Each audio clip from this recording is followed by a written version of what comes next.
भारतेंदु कालीन कविता की प्रमुख विशेषताओं की तरफ अब हम चलते हैं। भारतेंदु युग की प्रमुख प्रवृत्तियों के अंतर्गत देशभक्ति और राष्ट्रीय भावना आ जाती है।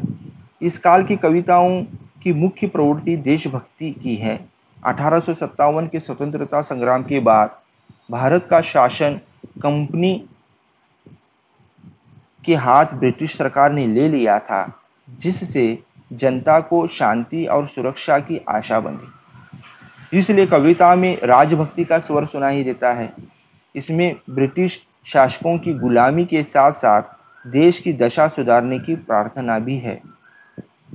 तो इसका जैसे ही 1857 का प्रथम संग्राम हुआ, भारत का शासन जो है कंपनी बहादुर की तरफ चला गया। कंपनी बहादुर से ब्रिटिश सरकार ने ले लिया, जिससे जनता में शांति और सुरक्षा की भावना क्या हो गई, आशा बलवंत हो गई। इसीलिए इस कविता में राजभक्ति का स्वर भी दिखाई देता है। मतलब अंग्रेजी ब्रिटिश सरकार के राजभक्ति का स्वर इस काल की कविताओं में सुनाई देता है। तो इस काल में ब्रिटिश शासकों की गुलामी के साथ साथ देश की दशा सुधारने की प्रार्थना भी है।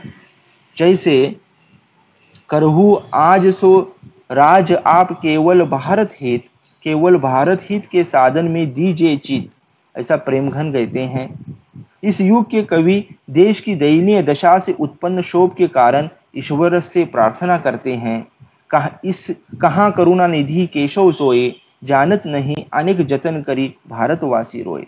ये भारतेंदु जी प्रार्थना करते हैं ईश्वर से इस देश की दुर्दशा को लेकर।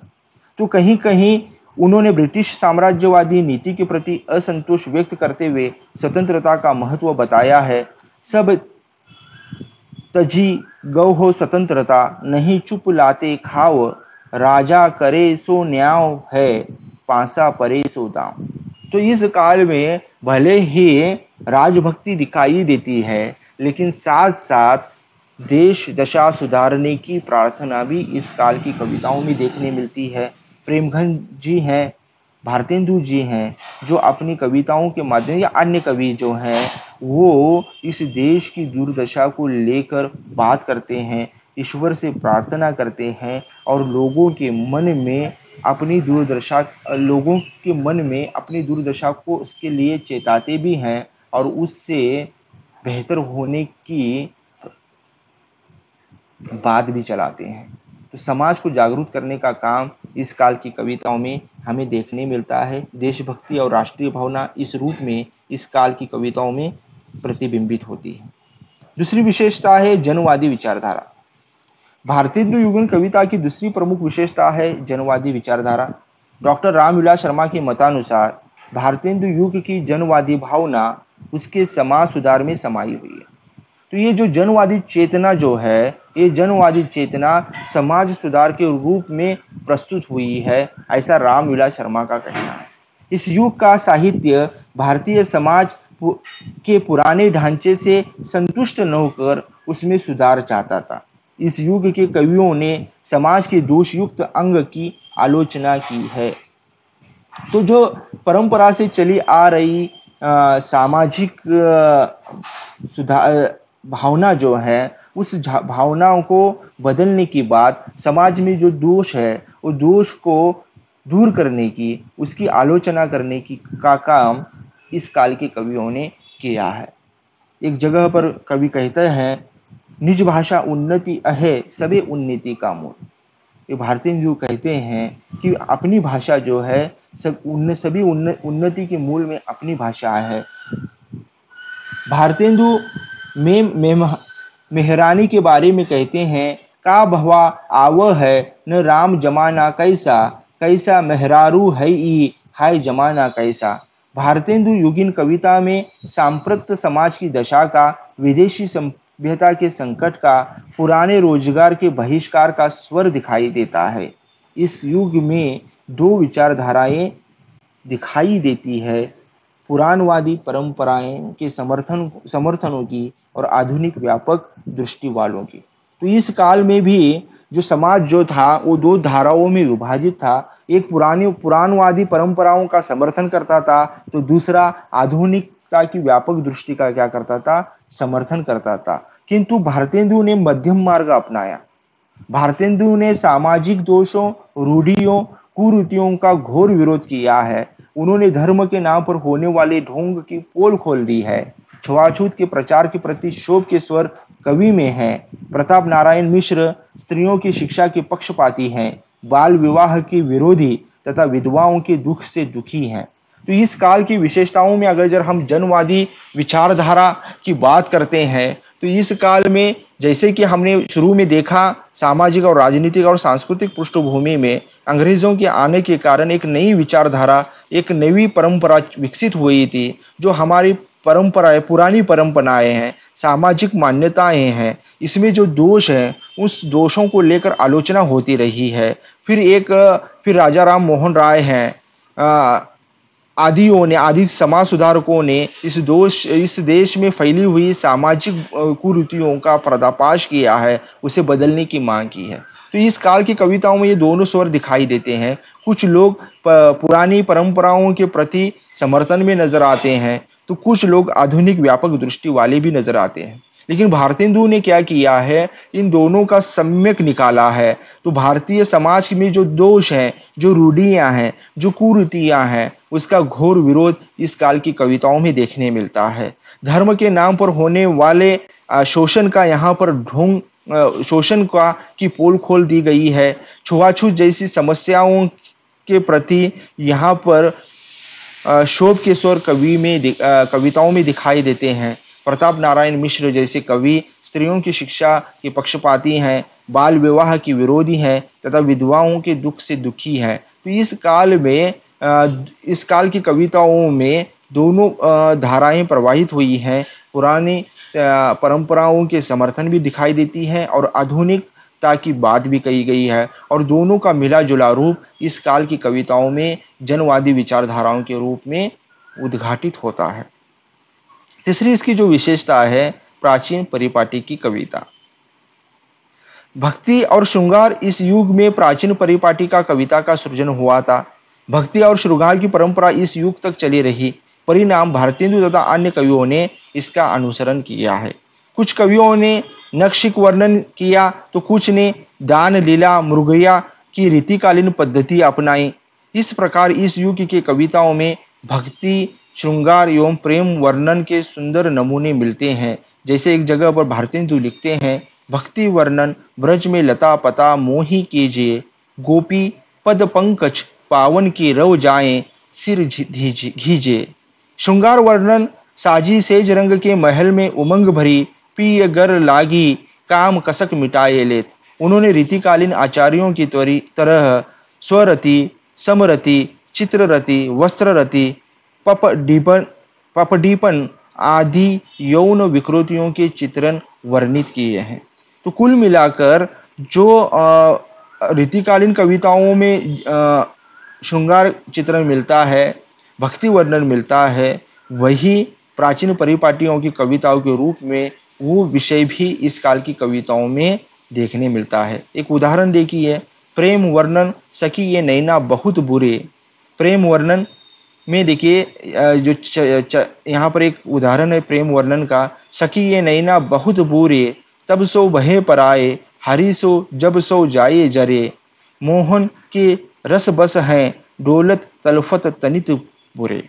तो इस प्रकार का प्रेम वर्णन भी इस काल की कविताओं में, यानी ब्रजभाषा के रीतिकालीन परिपाटी के अनुसार इस काल में श्रृंगार भावना है, रीतिकालीन भावना है, और साथ ही साथ भक्ति वर्णन भी इस काल के साहित्य में देखने मिलती है। तो पुरानी प्राचीन परिपाटी की कविता जैसे ही आधुनिक काल की कविता, आधुनिक विचारसरणी इस काल में की कविताओं में देखने मिलती है, तो उसी प्रकार से प्राचीन परिपाटी की कविता भी इस काल में देखने मिलती है। अगला मुद्दा है कलात्मकता का अभाव। भारतेंदु युगीन कविता की चौथी प्रमुख प्रवृत्ति है कलात्मकता का अभाव। नवयुग की अभिव्यक्ति करने वाली यह कविता कलात्मक न हो सके, जिसके कारण है इस काल में विचारों का संक्रांति काल था, जिसके कारण में इसे कलात्मकता का अभाव रहा। इस युग में कवि समाचार पत्रों द्वारा अपनी कविता का प्रचार करते थे, इसलिए उन्हें इसे काव्यपूर्ण बनाने की चिंता नहीं थी।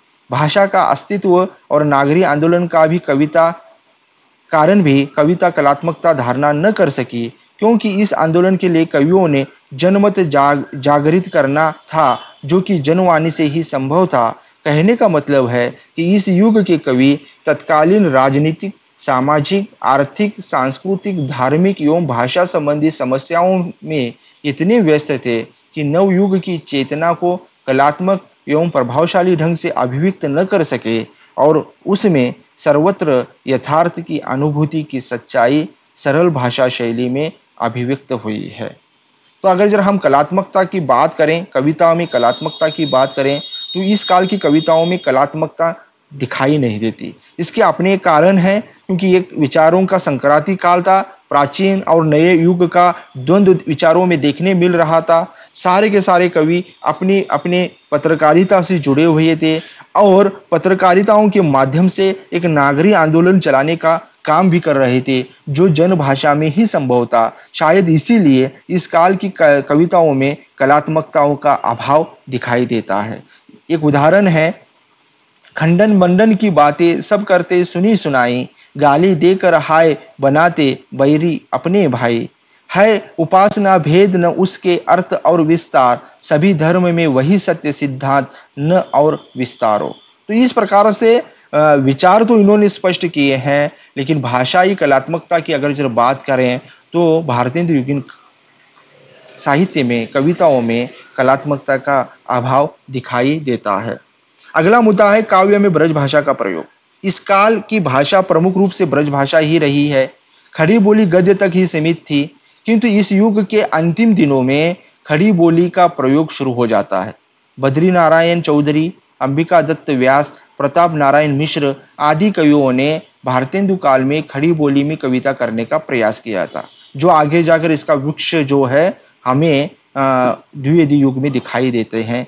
एक उदाहरण देखिए खड़ी बोली कविता के, हमें जो है चाहते निभाते हैं प्रेम घन, उन दिलदारों से ही मेल मिलो लेते प्रेम घन।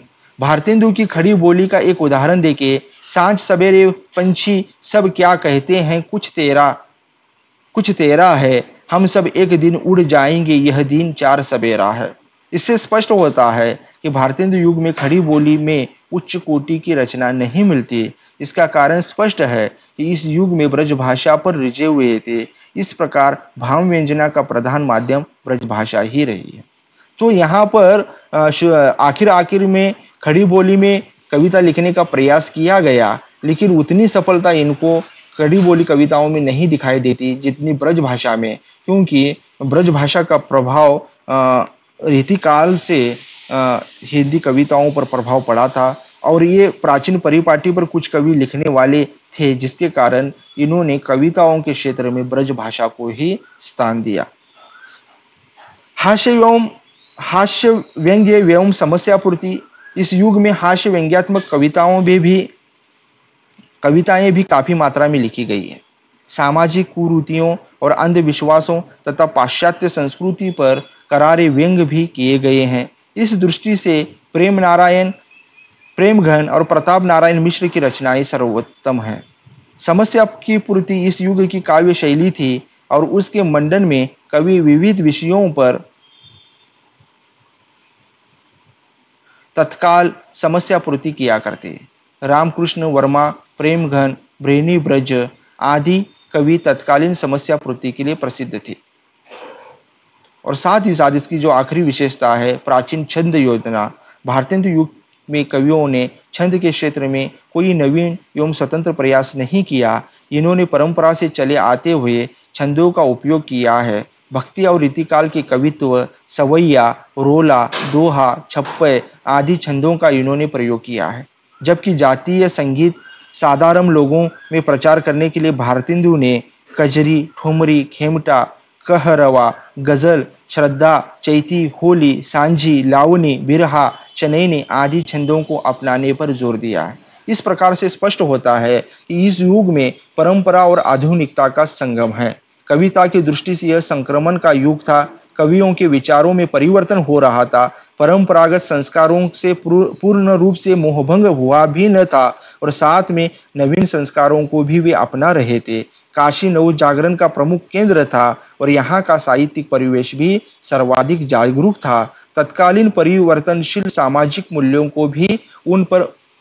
का भी उन पर प्रभाव पड़ा रहा था।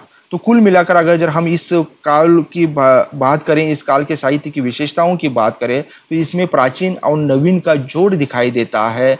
एक नए सोच का आगमन है, लेकिन साथ में पुरानी रीति रिवाज से जुड़ा हुआ है। इस युग की अधिकांश कविता वस्तुनिष्ठ एवं वर्णनात्मक है। छंद, भाषा एवं अभिव्यंजना पद्धति में प्राचीनता अधिक है, नवीनता कम है। खड़ी बोली का आंदोलन प्रारंभ हो चुका था, किंतु कविता के क्षेत्र में ब्रज ही सर्वमान्य भाषा रही है। तो ये शुरुआती दौर है, जिसका विकास हमें आगे जाकर द्विवेदी काल में दिखाई देता है। तो कुल मिलाकर भाषा के क्षेत्र में, कविताओं के क्षेत्र में इस काल की विशेषताओं को इस रूप में देखा और समझा जा सकता है।